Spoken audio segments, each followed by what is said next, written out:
As I pass through my incarnations in every age and race, I make my proper prostrations to the gods of the marketplace. Peering through reverent fingers, I watch them flourish and fall, and the gods of the copybook headings I notice outlast them all. We were living in trees when they met us. They showed us each in turn that water would certainly wet us, as fire would certainly burn. But we found them lacking in uplift vision and breadth of mind, so we left them to teach the gorillas while we followed the march of mankind. We moved as the spirit listed, they never altered their pace, being neither cloud nor wind-borne like the gods of the marketplace. But they always caught up with our progress, and presently word would come that a tribe had been wiped off its icefield, or the lights had gone out in Rome. With the hopes that our world is built on, they were utterly out of touch.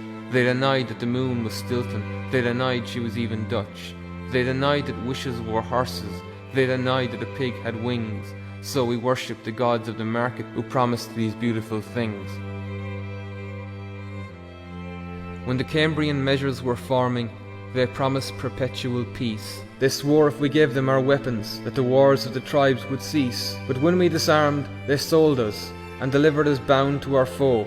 And the gods of the copybook headings said, "Stick to the devil you know."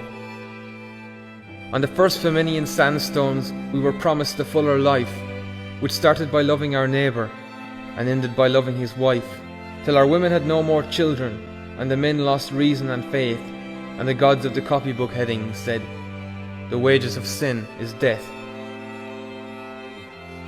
In the Carboniferous epoch we were promised abundance for all, by robbing selected Peter to pay for collective Paul.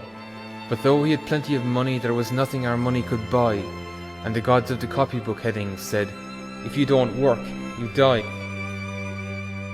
Then the gods of the market tumbled, and their smooth-tongued wizards withdrew. And the hearts of the meanest were humbled and began to believe it was true, that all is not gold that glitters, and 2 and 2 make 4. And the gods of the copybook headings limped up to explain it once more.